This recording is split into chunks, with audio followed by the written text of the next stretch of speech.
Okay, well, welcome everybody. I'm Shahram Akbarzadeh. I'm the convener of Middle East Studies Forum at Deakin University.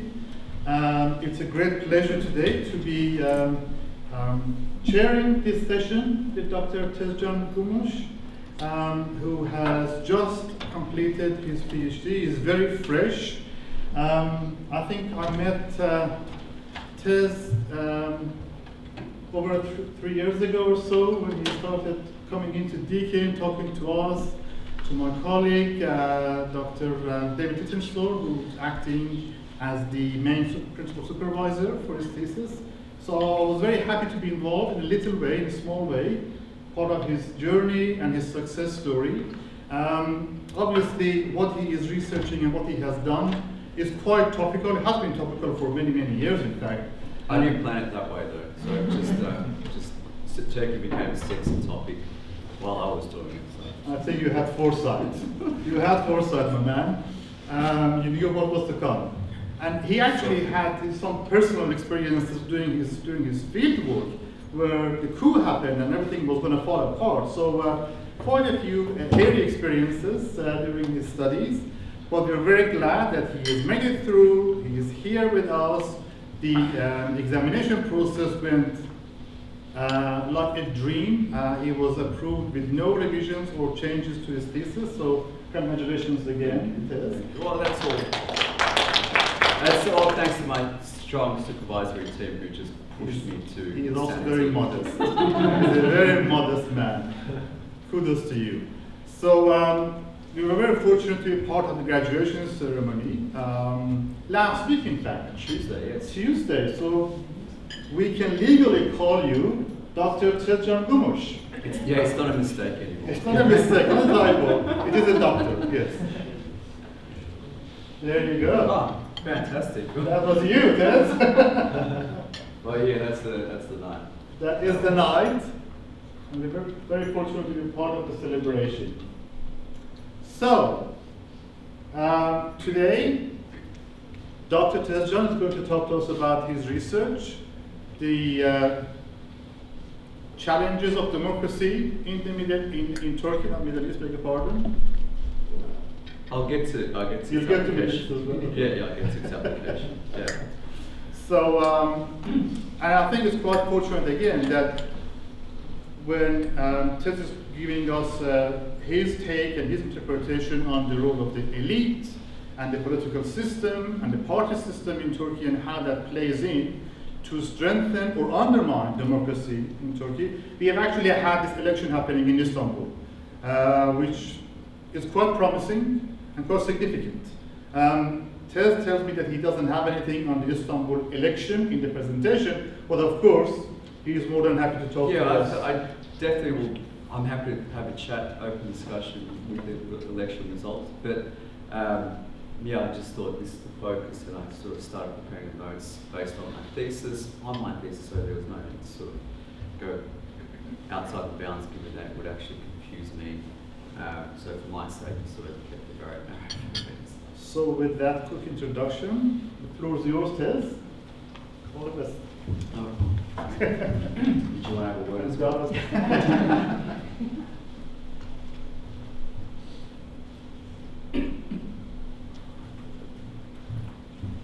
Alright, so thanks guys. So this talk is just basically running through my thesis, and it is pretty difficult to have half an hour to run over 4 years or 4 years of work, 100,000 plus words. So it's sort of sits there, you sort of think about, Jesus, what do I want to talk about? What can I talk about? So I'm going to bore the hell out of people, even though that, I find it extremely interesting, as everyone finds their PhD topic extremely interesting, and being a nerd of Turkish politics.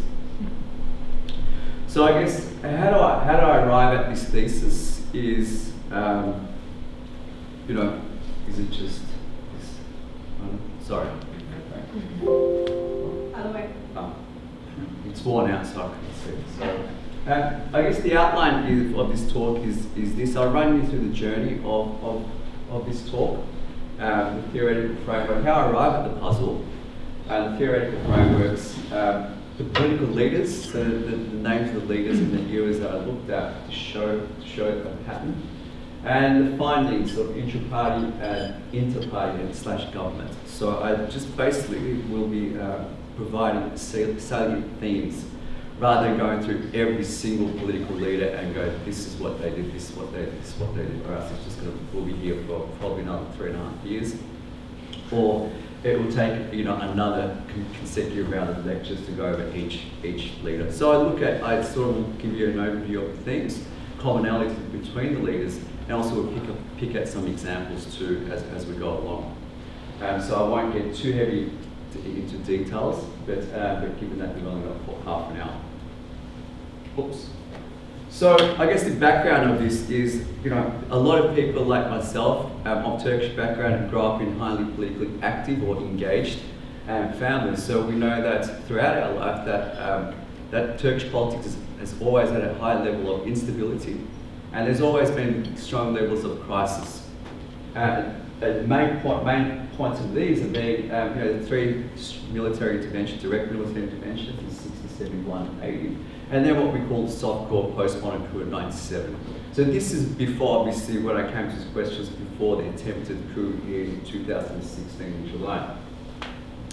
But yet, but the resilience of democracy has always seemed to have been in Turkish politics. It seems to have bounced back. The military has removed itself from civilian politics, amended or rewritten the constitution, and then it went back to the barracks.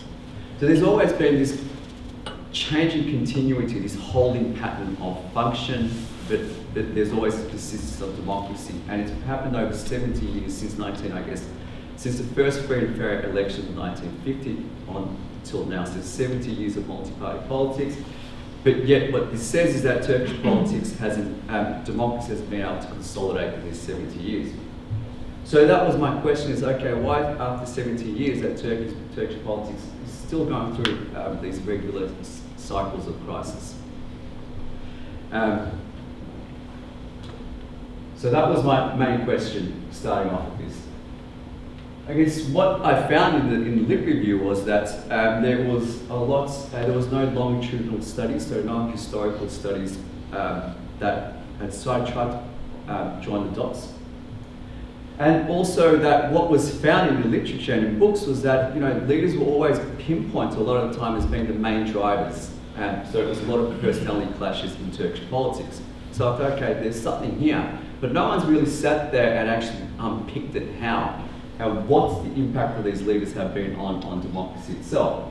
So a lot of authors have alluded to there is this authoritarian leadership culture, but it was basically very much a generalized statement. No one really went in there and detailed this out. So for me, I was like, okay, this seems like there's a gap here. And there was only one book that has ever actually been written on political leaders and democracy, which is 2002 by Professor Selvi Sayada and Metin Hepad. It's an edited book. And it's a biographical, so the chapters of about each leader, and it's pretty much biographical vignettes. And there's only a subsection which deals with the impact of democracy. So for me, that was a very fundamental discovery in itself that, okay, there is this pattern here. I'm not wrong, I'm not going crazy, but it just needs to be fleshed out a little bit more in detail. So hence why I sort of arrived at the role of leaders or elites in fostering and hindering democracy in Turkey's multi-party politics.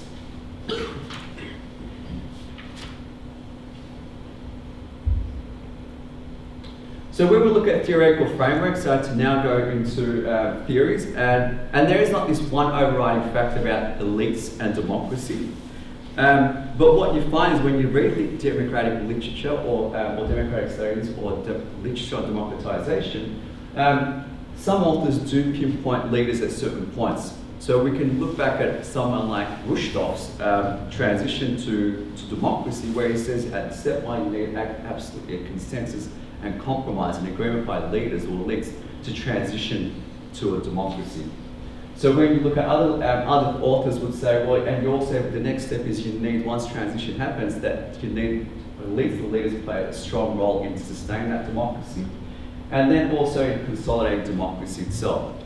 So what is consolidating democracy? Basically, when took Guillermo O'Donnell's definition of a consolidated democracy is not just the formal rules and institutions, that these formal rules and institutions have to be met by a culture. So a culture being practice of beliefs, choices and policies of leaders or elites in power to meet these formal rules with informal rules themselves or practices. So it's only then can you actually truly say we have a consolidated system.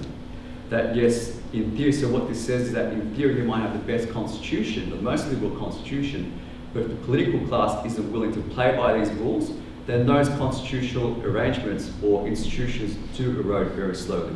And we see this happening at this point in time with liberal democracies going back, so reversing. So it's what we call the populist authoritarian crisis, really speaks to this here, how the role of elites can really very much over a sustained period of time can roll back.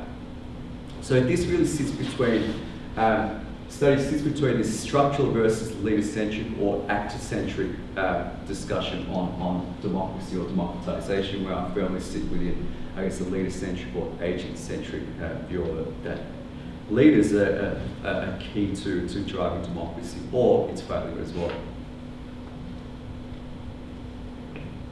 The next point I looked at is, what is the manifestations of this that we can sort of look at is, key institutional indicators of consolidation are existence of robust, horizontal and vertical mechanisms of accountability.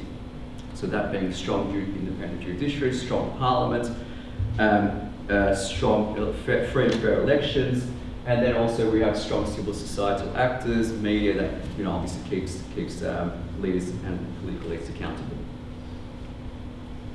So I guess what my sort of philosophy that was really driving this study was that this is from Dr Gumus, which really sums up my study in a nutshell, is that in the study of political development, elites are a concrete island of refuge because while constitutions and other formal arrangements will project a false image of stability, individuals and groups can be seen as a binding link from regime to regime. So this really sits within the heart of my thesis itself, that yes, you can have constitutions, but to really understand political developments, there needs to be a longitudinal study of elite to elite.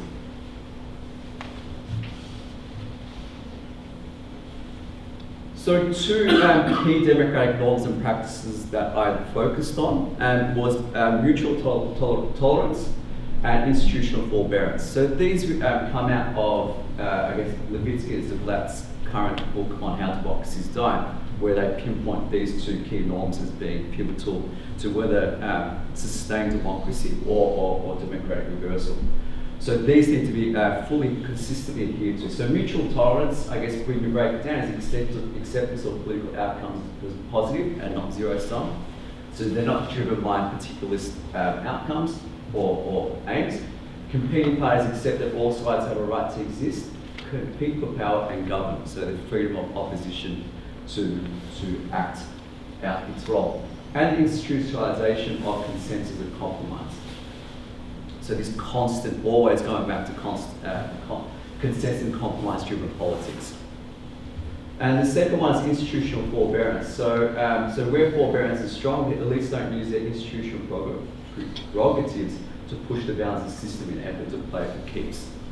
So self-enforcing restraints can exercise the power. So you might have the legal right to do something technically, but pushing those bounds to attain your personal aims is basically being undemocratic in terms of that you might have the power to will it, but if you enforce it, then obviously that it ends up being, I guess, more against, you're not practicing self-restraint on the exercise of power.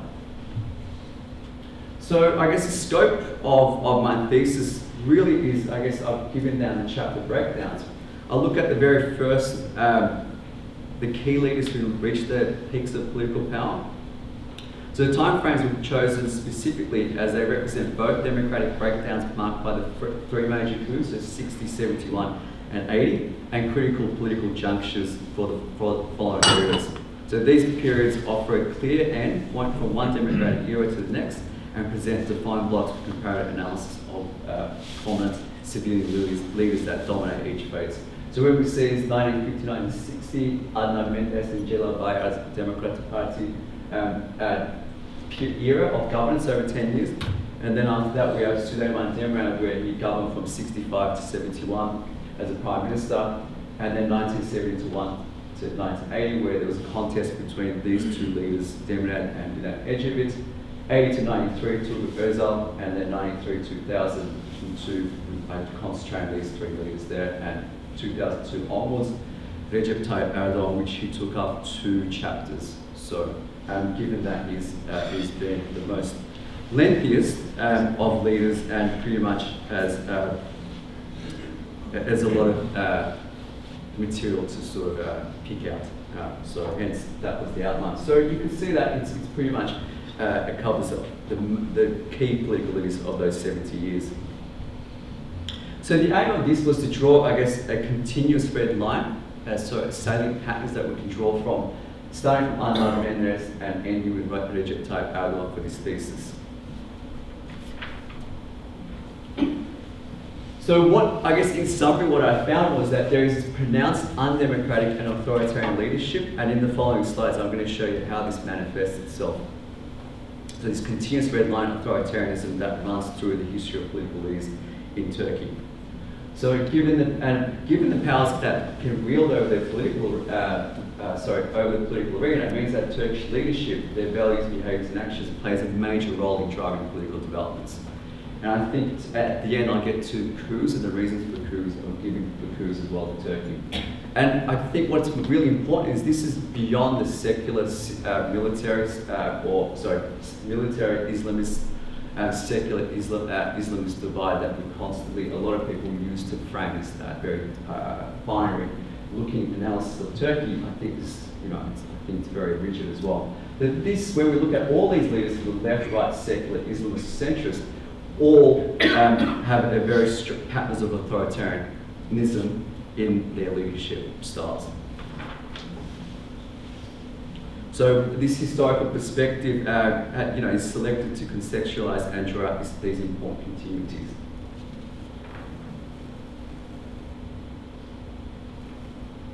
So the findings A is, I looked at, thanks to my supervisor David, who really pushed me towards, he said, no, you can't just do sort of governmental or inter-party relations, you need to also look at intra-party too, to really show how this manifests at both levels.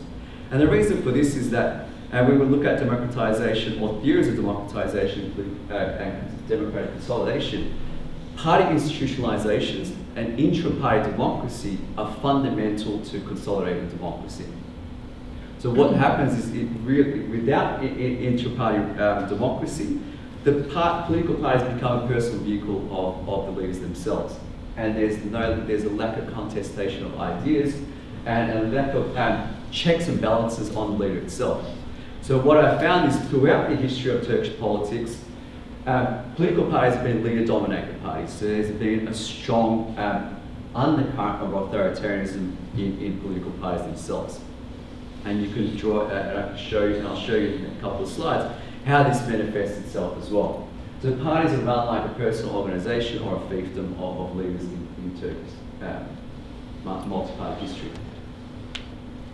So the salient patterns are very strong. There's the inability to let go in Turkish in leadership over parties. If leadership renewal is a healthy sign of a functioning democratic culture, then when we look at Turkish politics, when we specifically focus on Turkish political parties, this key to democratic culture has been missing. So there's this strong inability to let go or step down by political parties. So when we look at electoral outcomes, corruption allegations, removal from coups, they don't have any bearing in removing the leader. And this is why you'll have someone like Süleyman Demirel, Erbakan, Necmettin Erbakan, Bülent Ecevit, consistently, even though they've been removed by coups and been thrown in jail, and they will come back, re-establish a new party and become the leader of that party. So the other point is they never share power, so there's never ikinci adam, as we say in Turkish, or second man. It's always tek adam, so single leader parties. So they prepare candidate lists, expect total obedience, so purge, marginalise or co-opt internal critics. and ensure there's no effective checks on their position. So amendments to party constitutions, changes to personnel in the party hierarchy, and so forth. But what's important is also is the continuity for the 1980 coup is the military junta institutionalized this authoritarian culture up to that point by amending the Siyasi Partiler Kanun, so Political Parties Law, SPK, which really centralized political power in the hands of the party leadership. And what we see is that, and from this point on, no political leader in Turkish history has actually looked to amend or loosen this law because it doesn't suit them to have to change this law itself. So all these leaders, especially from 1980, talk about democracy, but when they've had the power or the majority to be able to amend this Siyasi Partiler, so political party law, that will decentralise power in a political party, that they've been unwilling to go ahead and make these changes. And another important, and how this party authoritarianism has manifested is that every single leader that I've listed there, under their rule, their parties have all experienced at least one party split. So in, I guess, maybe Western democracies, parties are created from the grassroots, but in Turkey, a lot of the time, parties are always created through a split within one of the major parties itself. So when we look at Cumhuriyet Halk Partisi, so Republican People's Party, the founding political party of Turkey, under İsmet İnönü, it had a split within the party itself, ended up creating the Democrat Party. So it actually led to multi-party politics, the split within the party itself. And when we look at the Democrat Party under Adnan Menderes, you can see the number of splits within the party that ended up becoming another party itself. And I've sort of run down to currently MHP under Devlet Bahçeli. We've seen that re-election as purge from that party has resulted in the creation of İYİ Party itself. And I guess if we're to forecast the future, we'll probably see a party emerging from the AKP itself with Ahmet Davutoğlu or Ali Babacan up to like coup. So at this point in time, there's this trend that happens. So you can see that strong authoritarian pattern leads to this contestation for power and this inability to remove the leader or renew leadership or contest policy or direction of the party, leads to this animosity and cleavage within the party and ends up creating multiple parties in the party arena, in the landscape. So I guess I'll run through that. Next point is findings B. We look at the inter-party authoritarianism, so the more sexy stuff. What I found in terms of big picture politics. So I guess against the flow of practicing the democratic norm of tolerance and forbearance, which is the key to maintaining democratic institutions, Turkish political leaders have actually, when they've been in government or in main opposition, there's been this zero-sum attitude to politics. So the only real democratic institution that has been adhered to is the institution of elections. And that's even questionable itself because there's a lot of leaders that gerrymandered certain areas to be able to advantage themselves, and also change electoral laws as well to be able to advantage themselves. So yes, the ballot box, but the ballot box is not free and fair on many occasions as well. So when we look at, I guess, that rejection or weak commitment to democratic rule, and we look at the different constitutions, so when a couple of examples I'll look at is when Menderes and Bayer came into power in 1950, there was no amendment to the single-party constitution from 1924. So actually, a single-party structures, constitutional structure, arrangements continued on to multi-party politics. So which you can see is actually sits against, liberalisation of the system itself. Now, Menderes and Bayer, although they had an overwhelming majority in Parliament, given the electoral law that gave them, at one point after 1954 election, 90% of parliamentary seats, they did not make any steps to amend the constitution to liberalise it because it didn't suit the authoritarian needs or the majoritarian view of politics.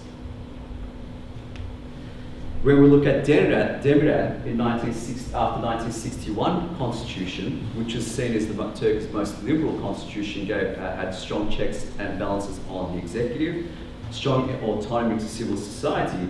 Demirel throughout 1965 to 1970 under second coup continually attacked the constitution itself for being a driver of problems of societal violence between left and right.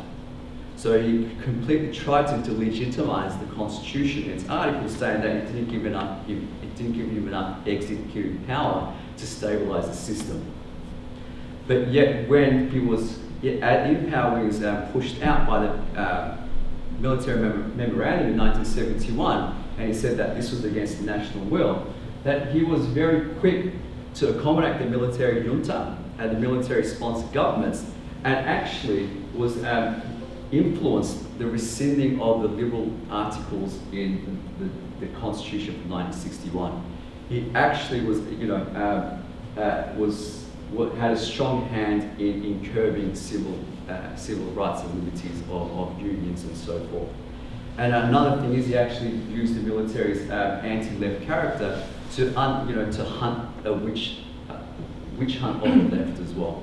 So he was very happy to accommodate the military in terms of when it suited his needs, and especially the constitution also repressing or jailing his opposition in the left. Similarly, when we look at Özal, he took over just after 1980, the constitution written from 1980, and he had a very strong single-party majority. He made no attempt to liberalise the constitution itself. So under Özal, trade union law, the higher education law, the law elections, the political parties, the penal code, and the law of governing and running Turkey's radio and television remain unaltered. Turkey continued to burn, censor, ban its books, jail its writers, torture prevailed, prisoners were held in invisible conditions and regularly staged hunger strikes. And nonetheless, when confronted by a BBC interview in 1989 on allegations of systematic torture and human rights violations, Özal denied these claims on television. Now, I guess and one key factor that I can pinpoint is that he openly campaigned against, in a referendum, for the removal of the political ban on pre-1980 political leaders. So Süleyman Demirel, Ecevit, Necmettin Erbakan, Alparslan Turkish, who had all been banned from engaging politics formally by the 1980 junta, and this was written in the amendment in the constitution. And Özal went out there and actually campaigned in a referendum against lifting these bans, because why? It didn't suit his needs to have these experienced political leaders as his competitors.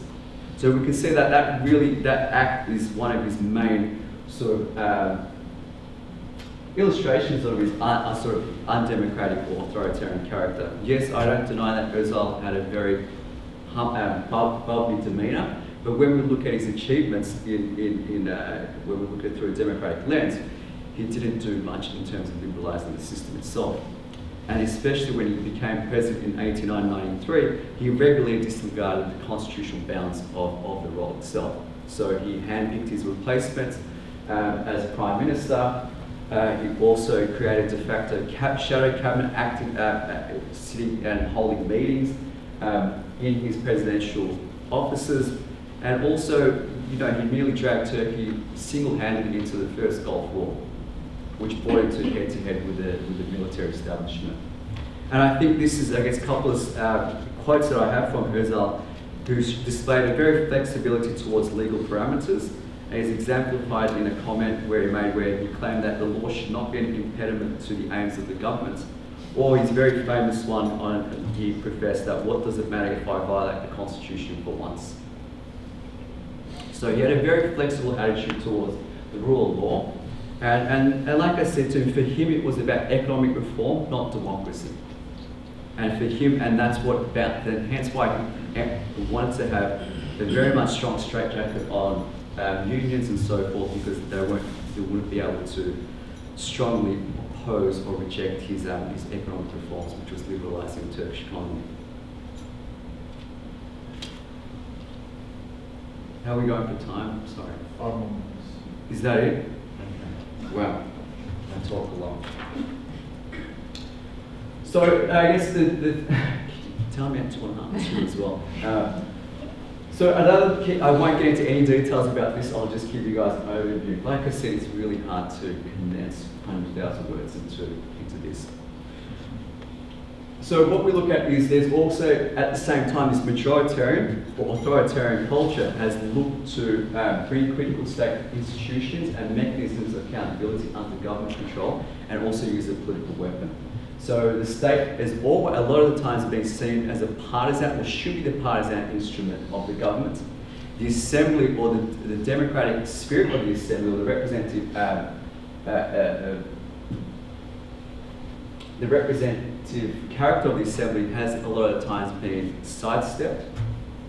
Elections, like I said, through the institution of elections, yes, they all adhere to it at some point, but how wholehearted they to fair elections is very questionable, given that there's this continued pattern of gerrymandering, changing electoral laws, bureaucracy, and the media itself. So when we look at, I guess, the judiciary, first one is that Mendes and Baez were 1950. So the aim to influence judiciary goes back to the very first democratic government. Mendes and Baez passed legislation to forcibly retire state employees, including judicial officers and academics. And at that point we saw, I think, up to 27 key prosecutors, state prosecutors, and judges be removed from power, and a number of political, academics, all legal academics were removed from their positions. We also said 1960s and 70s, when this tussle between Demirel and Ecevit, Demirel standing for the right and Ecevit standing for the left, and they changed government on six different occasions between 1973 to 1980. You can see just by those sheer numbers how dysfunctional it was. When they got into power, each would fill state institution with ideological supporters. So police force, intelligence agency, judiciary. So by 1980, the coup, you had a complete split between these state institutions, between the person, so left and right. So it became a form of paralysis itself, the state. There was ministries where it became a source of political patronage, and also they were used to protect and supply violent groups as well. So to give you an example, when Demirel got into power through an alliance with right-wing parties, so the National Front, he parceled off, he gave the Ministry of Customs to MNP, which is a nationalist movement party, so back then a very fascist party itself. And they were actually at direct links with right-wing militants on the streets, undertaking this political violence. They used the Ministry of Customs to bring in bombs and so forth, and weaponry to give the smuggle to these right-wing militants themselves. And what happens is that they used prosecutors to obviously to protect their own supporters from being prosecuted for these violent acts. So by 1980, what we see is that on average 26 people were dying from political violence a week on the streets. So because the state became incapable of dealing or prosecuting or chasing these murders. So you had even a past Prime Minister, Nihat Erim, that was killed by a left-wing activist, and numerous journalists and so forth.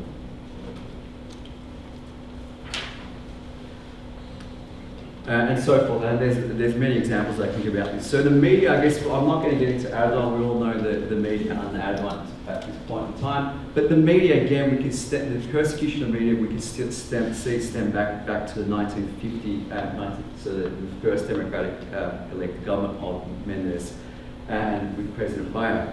So just to give you guys some eye-opening figures, so by the beginning of 1960, 2,300 criminal investigations were raised against journalists and 867 jailed. And in the last 4 years of Mendes' rule, so which is 1960, sentences totaling 57 years were meted out to this group of journalists. So such was the number of journalists in Ankara Central Prison that it was named as the Ankara Hilton. So the persecution of media goes back, and what is really much more alarming at this period is that even though there was repressive media laws stemming from the single party rule, that they actually brought in more restrictions, further restrictions under their government. So even a child, a newspaper boy, which is, I guess this is going on by Times Magazine reports by those days, even if a newspaper boy was yelling something, a headline, which was deemed to be critical of the government, then that he would be open to being persecuted himself. And we would look at Özal, again, like I said to you, Özal did not make any changes to any of these repressive laws that were left over from the military until 1980. And he actually imposed further restrictive amendments. And Özal became also an outspoken critic. When his electoral fortunes were going down, he would regularly make statements such as, not only are we faced with a political struggle, there's also one against the press. And during this election, referring to 1986 elections, municipal elections, we have another struggle, one that is with the media. So we can see this pattern of when leaders are in strife or electoral outcomes aren't going their way, or polls, they sort of will aim at the media, their criticism.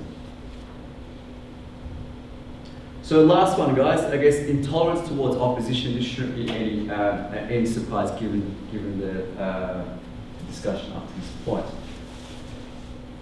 So there's this constant denying the legitimacy of political opposition that we see in examples running throughout 70 years of the study. Legislative steps to curb opposition, and also jailing of opponents. So what we see today, we can really see these patterns of examples going back to 1950 itself. So tolerating or encouraging violence against opposition, what we see today with Erdogan's narrative and rhetoric, this populism has always been a very strong undercurrent. So us versus them, us being the righteous people and them being, I guess, working under foreign powers. Mendes used to make these claims against student protesters, against his government. Suleiman Demirel used to make this against the left-wing activists, Ecevit against right-wing activists. We actually end up calling Demirel a fascist prime minister and so forth. So this unsavory narrative to legitimize violence has always appeared in Turkish politics. So, and also this goes without saying, that willingness to curtail civil liberties of opponents, so banning protests, jailing activists. Going back to 1950s when there was massive student uprisings, protests against Menderes's government, that they brought in harsher laws that said that the police could shoot protesters if they didn't take on the warnings by the police. On 3 occasions, on the 3rd warning, if they didn't disperse, the police was able to shoot them. And they used the military, or tried to employ the military, to curb these protests, but also attack İsmet İnönü, the former president of Turkey, which I guess was one of the instigators for the coup of 1960. Not in himself, but the military was incensed that they were used as a political tool against the government's opponents. And I guess we see this in the 60s in Demirel's attack against the left has always been very prevalent throughout his reign, starting from the 60s. How long have I got? 1 minute. Alright, so guys, I guess like I said, there's a lot more detail. It's heavy in detail and stuff. And so I guess I will try to close up as well. So studying of elites is, I guess, how does this case study, and actually, like I said to you guys at the start, we can apply this to what is happening in this populist authoritarian term across the globe. That a lot of what has happened in Turkey, it could tell us a lot about what we see happening around the world this time. But what the thing is, it's happening throughout Turkey's 70 politics, where it's normalised behaviour. I'll give you some example. Is when I interview people in Turkey, it's like, well, yeah, what's wrong with having a strong leader over a party or government? I mean, that was the norm. Why would you want anybody else? We want a strong leader. Or another very experienced politician who's achieved high ranks in government. He said that, well, this is never going to change. This has been the way it has been since Ataturk, and I can't see this authoritarian culture changing. It's just the way, and this man has served under 3 prime ministers in ministries himself, so you know he knows from experience. So this just seems to be normalised behaviour. I guess better understanding factors driving military interventions, and I think there is this discourse out there that Turkey, as the military, has constantly stepped in a vacuum. But what this study shows is that a lot of the times that it's come to such a breaking point that the military has had no option but to step in. That they've actually warned the government or the leaders to come to a compromise or to show some sort of unification to stabilise the system, especially in the 1960s and especially in the 1970s. And I'll give you one example. General Kenan Evren, who was the leader of the 1980 coup, in a later interview came and said that, well, if Ecevit and Demirel came to a consensus or alliance to stabilise the system, we would have no legitimacy in acting out the coup. It would have given us no room to act. And it was true. There's many instances where they were warned to get their act together, but they just refused because they were too busy for their tussle for power.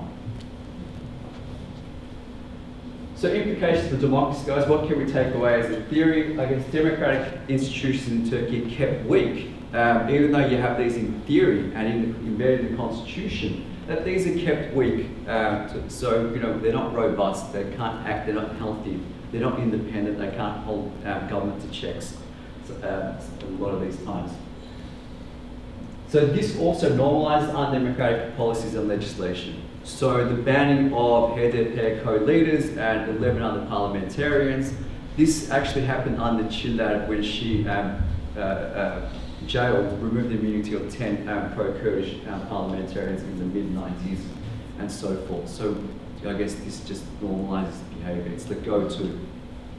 We don't find this shocking in Turkey when this happens. Shocking to a certain point that, yes, we are shocked, but not shocked in terms of Western democracy. This was to happen. So it normalised the repression of opposition, this specialist rhetoric, limits the spirit of democratic practice and ideals, and also what it has is personalised politics, where politics becomes the clash of personalities rather than clash of ideals. And that's it. Sorry guys, like I said to you, I would love to You did great, Tez, and I grant you that. It's hard to squeeze 100,000 words into... And 70 years. Exactly. You did 25 or 35 minutes. So, but you have raised quite a number of topics and issues. So now the floor is open for questions and discussions. Question from second row, please. Yes, go ahead. Thank you, Tez, for the No, presentation. I thank learned a lot about pre-AKP. I didn't know much about it. Yeah. And you talked about Özal allowing the MHP smuggling guns into the country. Now we are witnessing the same thing. There is an organization called Sadat, Yes. run by an ex-military person, an ex-general, and they seem to have a lot of power. And do you see any sort of violation or any military conflict or any armed conflict between, like, let's say, right-wing and left-wing people like the AKP and the opposition people, because now Imamoglu came into power, he's now the mayor, and they feel a lot powerful, and the AKP, they have always felt powerful. Yeah. And do you see any? No. Any potential for that? Yes. No, I guess the reason why this happened in the 1670s was you had two strong and evenly matched leaders in terms of popularity between Ecevit and Demirel. So you had strong patronage from stemming from both sides. So hence a lot of resources were funneled out. And I'll give you one example. One of the people I spoke to, a journalist who was a very well-known leftist militant in the 70s, when he was wanted by the military junta after 1971. He was given refuge by the Secretary General of JFK, to the left-wing party, until things died down. Then he escaped to Palestine to get more guerrilla training, and then was smuggled back into Turkey himself. So this patronage between both sides. Now what's happening in Turkey seems to be an army of, if there is an army, this resourcing of one side, which is maybe pro-Erdogan elements, but this is not happening to opposition. So it would not. So you don't have this evenly matched or evenly armed groups that will be able to run around the streets. So yeah, I don't see that. Hopefully that never happens. Turkey never knows that's cesspool. Okay, Abbas, there was a question at the back. Abbas. Okay, thank you very much. It was a very insightful presentation. So my question is about institutional role. So your main focus is on undemocratic leaders and intra-party dimension, which produce undemocratic culture in the country. But on the other hand, Turkey experienced a long-term political stability somehow in the Middle East context. At the same time, it seems that it has a strong institution. So what is the role of this institution? Why this institution and inter-party dimension in Turkey couldn't restrict this undemocratic culture or these so-called strong leaders to undermine the institutions in Turkey or pave the way for democratization or avoid totalitarian culture in the country to be as a political ministry? So your question is, there's not even a challenge, just me to work it out. So there was a period with AKP, is that when you're referring to this stabilization where Turkey was seen as a model so it seems a long time in the Middle East, it was political stability. Yes. So somehow maybe it's wrong expectation, but it seems that there should be strong institution to restrict the undemocratic culture or make check and balance between different actors in the political scene. Yeah, so what my study was saying that this, given that the manipulation, the constant attacks on these institutions, through all these leaders, it has always been left to the military as this stopgap, as in before it turns into complete political anarchy, political instability, where you can't sort of drag yourself out of. Now, and I guess then once the military came in, they sort of rebalanced, changed the constitution, realigned things, and sort of engineered the system according to what they thought was best. So you've always had that. Now the reason that it's completely tilted towards an authoritarian system in terms of formally through the constitution, things like that, is because those institutions have never, now that the military is not there anymore, there's a stopgap to stop that. So Turkey's never really had strong democratic institutions because, like I said, the authoritarians of the government. And hence why we see now with the most strongest check, the military being removed, we see Turkey completely tilt towards an authoritarian system where I guess the strings or the tutelage is under a single leader. So it's also questionable how strong Turkey's institutions have been. It's been called a strong state, but how strong is it without the military there as the arbiter of politics? Does that answer your question? Maybe. That's the point. Whether the differences between strong institutions and also I think design of institutions. Yeah. Go on. Hi, Tez. Thanks for the presentation, and it's truly refreshing what you've discovered, because it's so true that this hasn't been discussed in the literature much. It has, but it's been it's just certain periods have been highlighted, so it's never shown its continuity. Because there's a pattern that you found, which perhaps is authoritarian political leadership culture.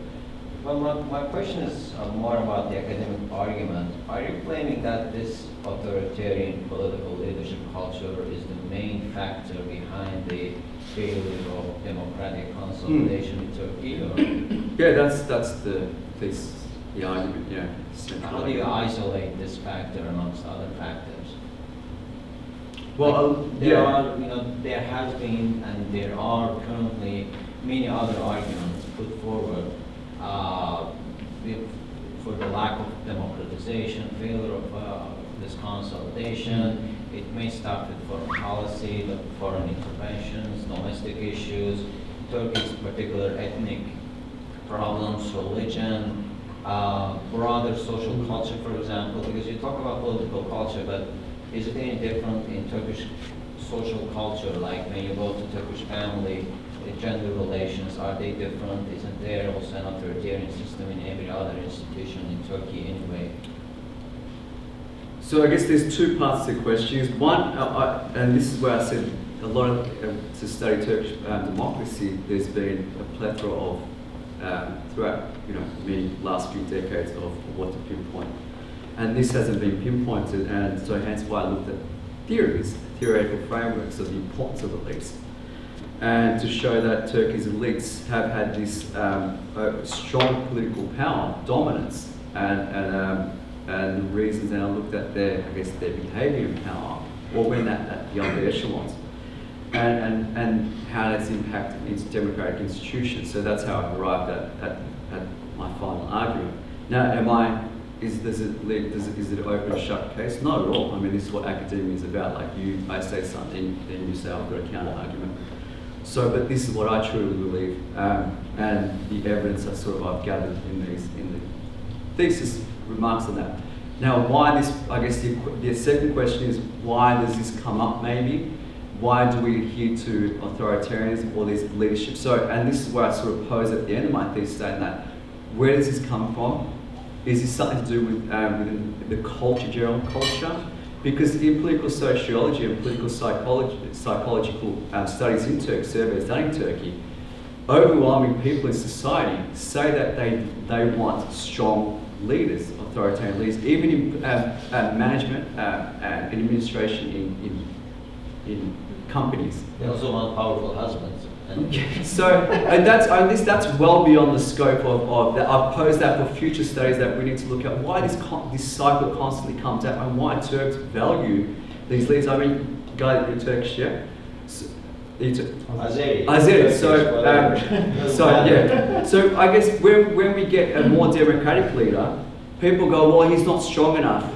Get rid of him. You know, we need someone that's going to bang his hand on his fist and blah. Like, you know, Turks here will know that. Like, get rid of him. He's too weak. You know, he doesn't speak up. So why is it that we want these leaders? We vote for them. Turks vote for them. So yes, there is this.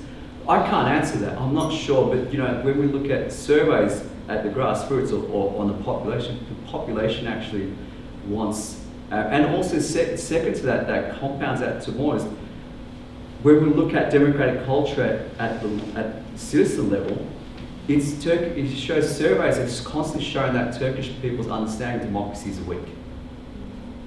So, you know, that when you say, would you talk to your neighbour or would you integrate with your neighbour if they voted for the opposition party? They say, no, I will not integrate or have a relationship with my neighbour because of that. Oh, well, should gays have equal rights? No, I don't. So these liberal views of the way society should govern or structured comes up in these surveys too. So Turkish society and their values have a lot to answer for. But mine was to isolate this and look at, you know, the impact they've had on driving democracy or democratic failure. That's great. So, but like I said to you, start at end, and this is a beautiful thing about academia. So.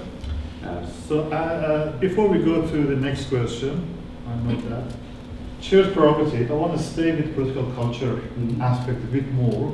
Quite intriguing because I think, correct me if I'm wrong, you might be seeing two contradictory trends going on. One, the desire for powerful leader, authoritarian aspirations. One, for being heard and being counted. And I wonder if these two are clashing, and where do you come up with the circuit breaker for authoritarian tendencies? How do you break out of these authoritarian tendencies? So, and I wonder if you can think about that circuit breaker notion. Yeah. And related to the election in Istanbul. Was Istanbul a circuit breaker? Is that what you're saying? Circuit breakers, I guess, looking at from the literature I've come across, circuit breakers are usually massive crises that you see this fundamental conscious shift in society, where people go, oh my God, something's not right, and this is where we see massive economic crisis or political violence or anarchy, where it shifts people's consciousness collectively. I hope Istanbul is a circuit breaker, because I think what happened in Istanbul is that the opposition consistently said that we are living on a oppressive system, and then, but the core support for Erdogan, the people, the 50% that continually voted for Erdogan, refused to maybe believe this because they hadn't actually seen this externally or suffered from this. And when this, I guess, was questionable voiding of the first outcome in Istanbul with Ekrem İmamoğlu won, was highlighted to even AKP audiences of voters to say, oh my God, something's not correct here. This is unjust. This man has actually won by 13,500 votes. And so when this happened, I think that was a massive wake up to even those that refused to believe that there was an authoritarian system that the other half of the country had been living in. I mean, we know the Kurdish population south and southeast have been suffering this for decades. But the major urban areas have been blind to this, and now the urban area is creeped in. Now it's it's repressive across the country, not just certain segments. And then the Kurds have come out and said, now people in Istanbul actually know what we've been living under for decades. So hopefully it's a circuit breaker. And we're going to see, I think we're definitely going to see different changes in the landscape from this. I think the veneer of invincibility of Erdogan, even though constitutionally and legislatively he has controls over all levels of the government, we've seen this veneer slowly disappear. So we might, I'm not sure what's going to happen in the future, but I think for me, that we're seeing that, and once we start seeing these shifts of former power brokers like Ahmet Davutoğlu and Abdullah Gül and Babacan create these competing parties, and we see a slide from the AKP, maybe with personnel to these new parties, then we're going to see maybe much more quicker crumble of AKP from within that. But these new parties are also governed by strong men, or yes. Well, yes. The same maybe I think you're going to see leader-dominated parties because these parties are going to be eclipsed by their leaders, which has always been the case in Turkey. So So Turkey during a single-party rule, it was when you voted for CHP, I'm Atatürkçü. So being Atatürkist. Second one is when Atatürk died, İnönü took over. I am İnönücü, so I am someone that adheres to İnönü or follows İnönü. After İnönü, when Bülent Ecevit took over CHP, people started they don't say I'm CHP a lot of times, they say I am Ecevist, so I'm a follower of Ecevit. So there's this personality cult around. So the leader's name, a character, eclipses the party. So Erdogan's, with Erdogan's AKP, and AKP is Erdogan basically, So it happens. Turkish was, the head key figure, really, the Nationalist Movement Party and so forth. So E Party is Akşener. So we see it's very normal to see. Question there. I think you just answered my question, but I was going to ask about signs of hope, I guess. Yeah. I know that's speculative, it's a bit unfair, it goes beyond what you've studied, but what signs do you see? And you've outlined a top-down problem. Yeah. Is a possible solution top-down, bottom-up? Where are the sources of? Well, this is what goes down to Gallups, inquiry as well. There's a lot happening at the average culture, societal level. Yeah. But I'm not sure this is for political sociologists and want to do. Maybe other comparative studies too, is to see where countries that have been at a similar situation and have changed, maybe transition to liberal. I mean, Chile's a very good case where they lived under Pinochet's dictatorship, but they're a very healthy democracy at this point in time. So maybe these comparative analysis that we could do to gauge at what's happening for those shifts. So definitely. I think we see Selahattin Demirtas as being one of those key figures, but he's been silenced, he's been jailed. Ekrem İmamoğlu has actually taken that mantle now and run with it. So what I saw yesterday on Twitter called the politics of love, very inclusive dialogue. But Erdogan was the same when he came into power, mayor of Istanbul. And AKP, between 2002 and 2007, the first government of AKP, when they first won, it was called the golden era of democracy. So they implemented, democratisation, tried to meet the EU criteria, and then through 2007 onwards, it went slowly stagnated, then went really downhill. So there are hopes. There's always hopes. I really hope that more people who speak the politics of love come to the echelons of their political parties, and maybe there is a generational shift, but I'm not sure because Turkey's politics is very cyclical. So there's always been bastions of people that talked about liberalisation and democracy, and then after a while they seem to have been corrupted by the culture around them. I mean, Ecevit is one of them, So if anyone knows the history of Bülent Ecevit. Okay, well, we are running out of time, quick, fast. But there are two last questions, so I'm going to ask you to pose your questions and if you could just respond to both together. Sure. Ian?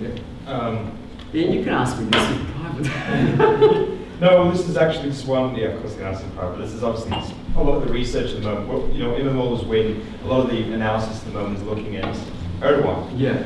But do you see that this could be a watershed moment for within the opposition for removing these kind of authoritarian practices? This kind of, you know, this reevaluation, Kılıçdaroğlu, for example, you know, isn't the most democratic character, but is, you know, brought sort of political unknown into the scene. Yeah. You know, could this be a reevaluation of this political culture within the opposition and see a kind of a new, something similar to HDP, you know, this kind of revitalization of inter-party democracy with them? Could it be a watershed for that? And Mehmet? I'll be quick. According to the latest Arab Barometer survey which came up this week, Erdogan is the most popular leader in the Arab world, I think. He's faster. Is he a foreign leader? Well, foreign among the Arab countries. Yeah, yeah. Okay. Followed by Putin and then Trump. Putin. And Trump. Strong man. Almost strong man. It goes to a thesis. Yeah. So, like 52%, I've seen him as a powerful, positive leader. How the way he is seen, or the way he projects himself internationally affects the way he is seen in Turkey. How is he seen? Yeah. In Turkey, domestically, like, you know, 50%. It's became the politics landscape is such a divisive figure that it's not. I'm voting for. So you might be voting for opposition party, but it's really split between pro-Erdogan and anti-Erdogan. So countries really polarized between those two halves. So he is, you know, ridiculed or criticized by the opposition, within the opposition, but, you know, he's adhered to, his support base love him and they see him as, you know, their savior and this strong man leader that has protected their conservative values against this secular onslaught or whatever that they perceive that there will be, you know, this secular onslaught throughout Turkish history. And Ian's points? Yeah, definitely. I think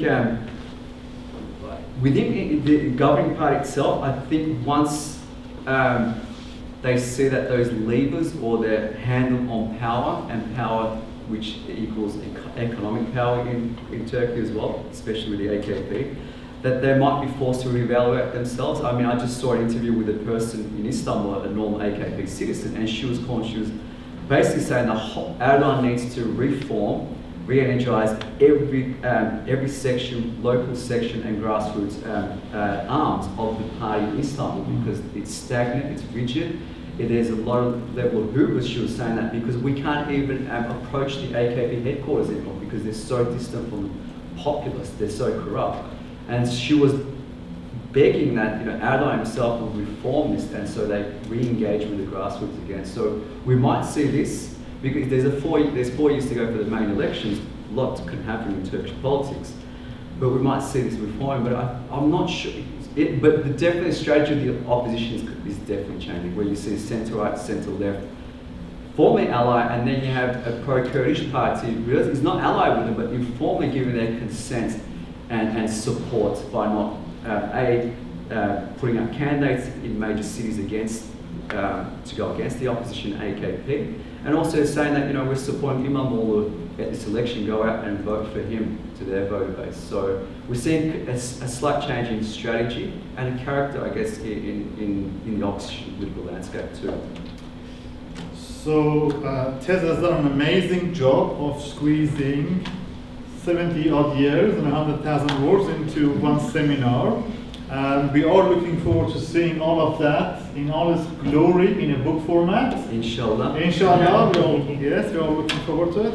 And I did forget to mention in my introduction that Tez also has got a new position at Melbourne University. So there is hope for those of you who are still doing PhD.